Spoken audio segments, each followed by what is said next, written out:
Welcome to Permission to Breathe, a transformative podcast dedicated to providing a safe space where you can inhale deeply and exhale freely while embracing your grief journey unapologetically. I am your host, Dr. T.I.M, a spiritual practitioner, grief advocate and educator, author, and your guide on this journey through grief. This space was born out of the understanding that grief is not just an event, it's a lifelong unfolding. It's layered, it's complex, and often it's silence. And here is where we disrupt the silence. We will talk about the grief that lingers after the food stops arriving at your door, the grief that remains when no one calls and no one comes by to check on you.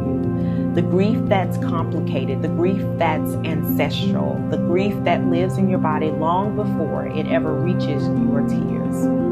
Every episode, we honor the humanity of grief, the anger, the confusion, the numbness, the longing, and we do so without apology. Whether you're navigating fresh loss, unspoken sorrow, or the weight of a world that just won't pause, this podcast invites you to sit down, breathe deeply, and give yourself the permission you've been waiting for to grieve, to feel, to breathe. Let's begin. Are you grieving and feel like you're struggling alone? You don't have to walk this path by yourself. Book a virtual session with Dr. Tammy Isaac at Breathe Grief Counseling Center. Visit us online at www.breathegriefcounselingcenter.com. Dr. Isaac will help you put your emotions into words. She'll help you reduce the feeling of isolation. She'll help you understand that everyone grieves differently and also help you prevent unhealthy coping mechanisms. Take control of your life with world-class counseling sessions today with Dr. Tammy Isaac. I want to start by taking this moment to invite you to imagine this with me. A fire breaks out, a car accident happens, or a tragedy strikes in your community. Now, most of us would instinctively step back and be uncertain and afraid, but there are those people who will step forward, and they are first responders. Firefighters, police officers, EMT paramedics. These are all men and women who rush toward danger when everyone else runs away. We honor them for their courage, their quick thinking, and their sacrifices, but what often goes unseen and what often goes unspoken is the weight they carry long after the sirens fade. Behind the uniform, behind the calm faces, behind the heroic title, there is a human being who absorbs grief, the trauma, the losses that they encounter every single day. And this episode is for them. It's for the ones who answer the call, but also carry the cost. It's for the families who notice the silence at the dinner table, the friends who see the weariness in their eyes, and the communities that depend on them more than we realize. Today, we're going to talk about the grief of first responders.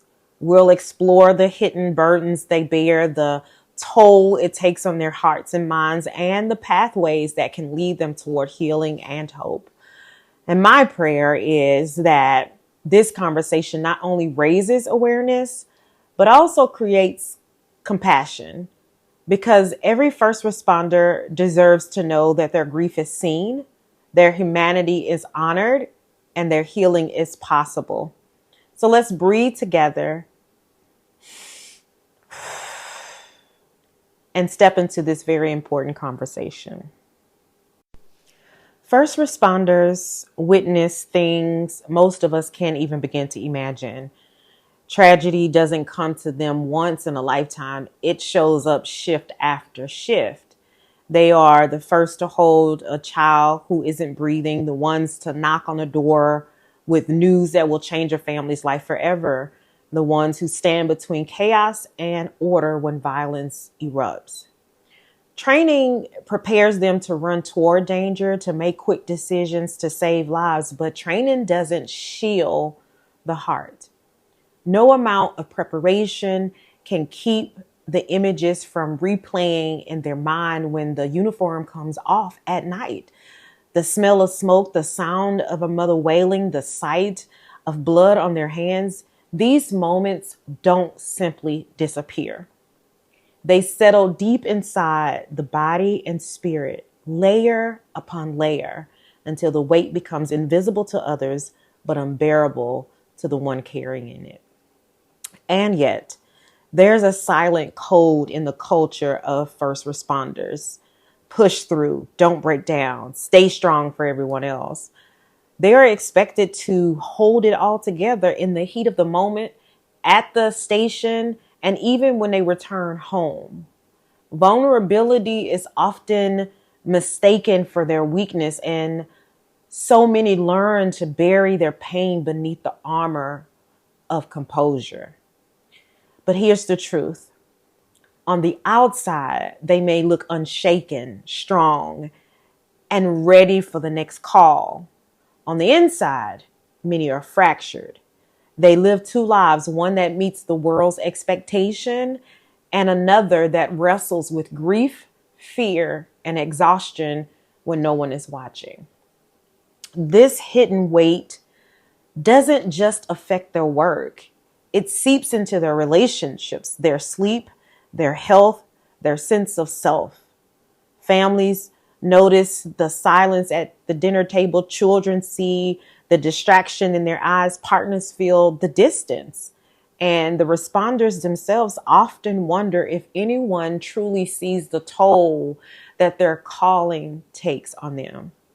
And so the question lingers, who is carrying the ones who carry us?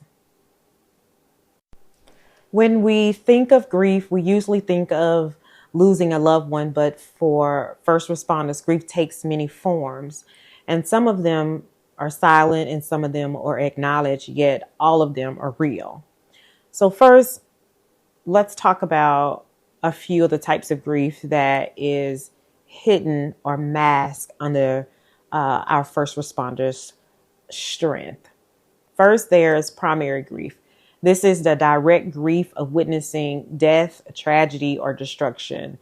The firefighter who pulls a lifeless body from the flames, the paramedic who cannot revive the child despite every effort, the police officer who must tell parents their son isn't coming home. These moments leave scars that no bandage or uniform can actually protect against. Then there's secondary grief. The grief that comes from walking alongside someone else's loss. So first responders are often the very first to hold space for a mother's scream, a spouse's collapse, a child's confusion. They bear not only the scene itself, but also the raw human heartbreak that comes with it. And even though the responder comes home at the end of the shift, the echoes of those cries often go home with them. There's also cumulative grief. I often call this the pile-up effect. So one incident after another, one loss layered on top of the next. Unlike a single event of grief, cumulative grief builds over time, wearing down the spirit like waves against a rock, right? It's the accumulation, that breaks people down because there's rarely space or permission to process one loss actually before another one comes along on top of it. Then there's ambiguous grief. This is the grief without clear closure. It's the haunting question of what if, and what if I had gotten there sooner? What if I had made a different call? What if I could have saved them? It's also the grief of never knowing what became of the people that they actually saved, whether that child grew up, whether that family healed. These unanswered questions can weigh just as heavily as the loss themselves. And then there's disenfranchised grief, grief that isn't recognized or validated by society. We honor first responders for their bravery, but rarely do we ask, how is your heart? This grief is often hidden in plain sight, invisible, because we assume they are built to handle it. But they aren't machines. They are humans. And this unacknowledged grief left in silence can become one of the heaviest burdens of them all. So each of these grief, they're real. Each of them deserve compassion, and actually naming them helps us to see the depth of what responders actually carry, not just on their shoulders, but also within their souls. The truth is, grief doesn't disappear just because you bury it. In fact, when grief is left unspoken and unprocessed, it only grows heavier. What first responders carry in silence often becomes a weight that presses down on every part of their lives. The numbers are sobering. According to the Ruderman Foundation and the CDC, more firefighters and police officers die by suicide each year than in the line of duty. Think about that. The very people who save lives, who stand in the gap between danger and safety, often cannot find the support or the space they need to save themselves. And this happens because the human spirit can only hold so much. Chronic exposure to trauma leads to what I call the polyp effect. One tragedy stacked on top of another until the heart and body cannot carry the load anymore. It's like filling a backpack with bricks. One brick may not feel heavy. Even 2 or 3 may be manageable. But over time, when there's no chance to set the backpack down, the weight becomes unbearable. And the cost shows up in different ways. For some, it looks like anxiety and hypervigilance, always being on alert, even off duty. The sound of a siren on the street or a loud bang at home can send their body into panic mode. For others, it may look like depression, a deep sadness, or numbness that lingers even when life seems normal on the outside. The cost can also appear in withdrawal. A responder might come home and isolate in the garage, glued to the TV, or avoid conversations with family. Not because they don't love their spouse or children, but because they feel emptied out, unable to put words to what they've seen. Others may turn to substance use, alcohol or drugs, as temporary escapes from the memories that won't leave. But those escapes often deepen the pain, creating more isolation and more shame. And tragically, for some, the cost leads to suicidal despair. It's not because they don't love their families or their work, but because the silence has convinced them there's no other way to stop the pain. I want to pause here and speak directly to anyone listening who might be carrying this weight. These struggles are not signs of weakness. They are not proof that you're failing at your job or your life. They are signs of your humanity, signs for you to feel grief, to feel brokenness, to feel the ache of what you witness. This is what it means to have a heart that still cares. Acknowledging the pain doesn't mean you're unfit. It does not mean you're less strong. In fact, it takes more courage to admit you're hurting than to keep pretending you're not. Naming the cost is the first step toward your healing. Sometimes the deepest pain doesn't show up in obvious ways. First responders are trained to keep calm under pressure, to keep their emotions in check, to do the job no matter what it costs them personally. So when they're hurting, it often doesn't come out as I'm struggling or I need help. Instead, it's hidden in subtle words, quiet actions, or even their silence. So let me share a few examples. A firefighter might shrug off concern by saying, I'm fine, just tired. But what's really behind those words is a body that hasn't rested in weeks because the nightmares keep coming. A police officer may joke with colleagues and say, nobody gets it anyway. On the surface, it sounds casual, but it's often a quiet confession of isolation, a sense that no one, not even loved ones at home, could understand what it feels like to carry death on their shoulders day after day. An EMT might mutter, "It's just part of the job." But deep inside, there's a voice asking, then why does it hurt so much? Why do I feel like I'm falling apart when I'm supposed to be holding everyone else together? These are what I call red flag phrases, little cracks in the armor that reveal the pain beneath. And if we listen closely, we don't brush them off. They become invitations to lean in with compassion.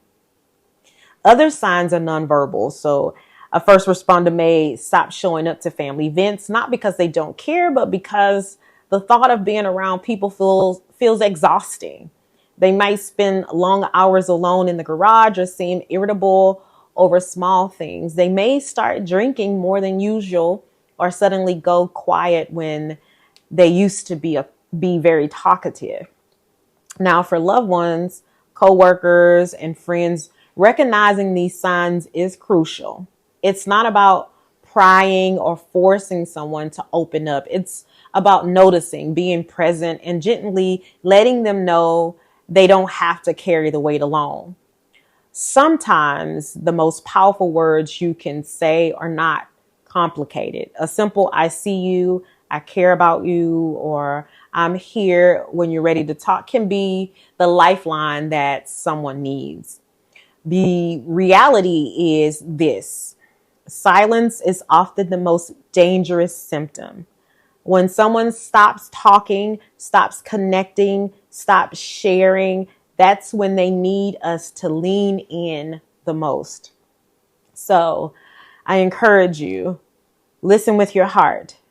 Pay attention to the words and the spaces between them. Because behind the uniform, behind the badge, behind the strong face is a human being longing to be seen, heard, and also understood.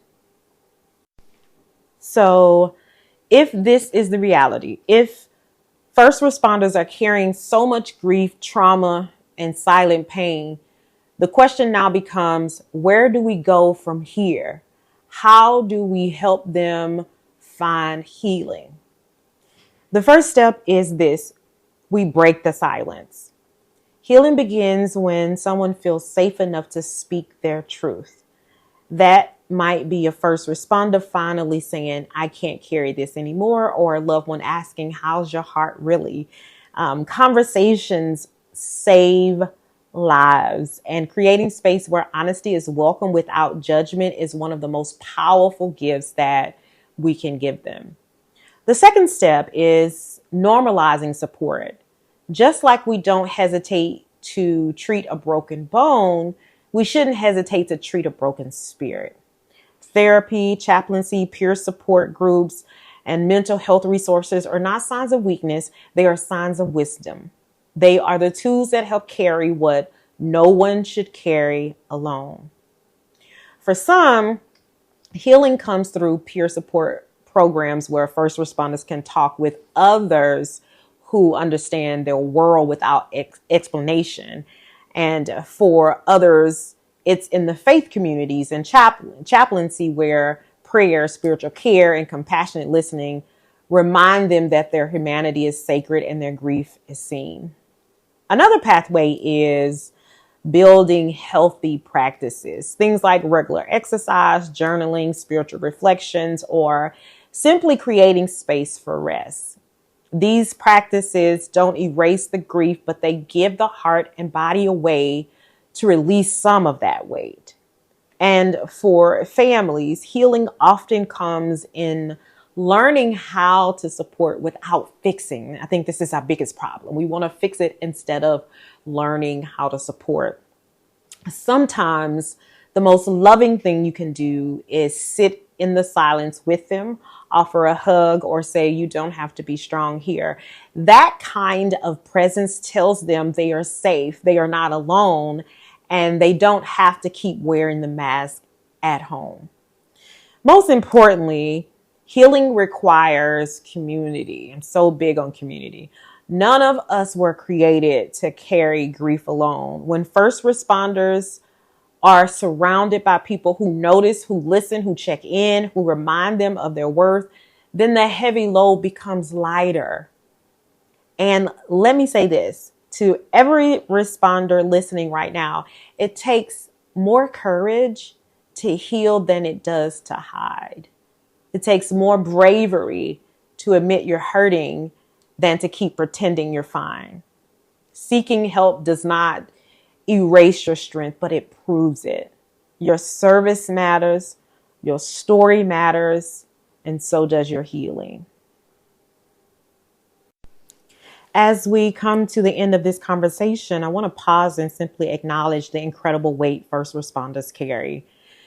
The courage it takes to run towards chaos, to hold another person's life in your hand, to face tragedy again and again.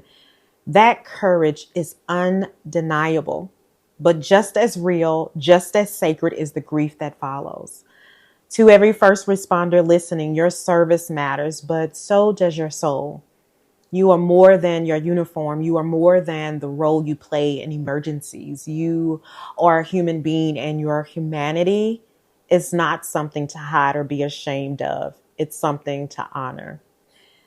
To the families, friends, and communities connected to first responders, we need to do better at seeing them. Not just the heroic moments, but the quiet ones. Not just the strong faces, but the tired eyes. Healing doesn't happen in isolation.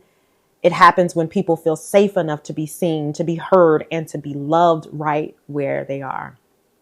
And here's the truth I want to leave you with today. It takes immense courage, not just to serve, but to admit when you're hurting. It takes a bravery to lay down the weight and to say, I can't carry this alone. That is not weakness. That is strength. That is the beginning of healing. So if you are a first responder carrying grief today, know this: your pain is valid. Your story deserves to be told. Your healing is possible, and you don't have to carry it by yourself. Thank you for the countless times you've answered the call for others. My prayer is that you will also give yourself permission to answer the call of your own heart, the call to breathe and to heal and to live fully. Until next time, I'm Dr. Tammy Isaac. And remember, honor your story, reclaim your voice, and know that even in grief, there is hope. Thank you so much for joining me today on the Permission to Breathe podcast. I hope today created space for you to breathe and find peace on your journey. I invite you to join me again next Monday for another episode as we continue to navigate this path together. Don't forget to like, subscribe, and to share the podcast. Until next time, take care and keep breathing unapologetically.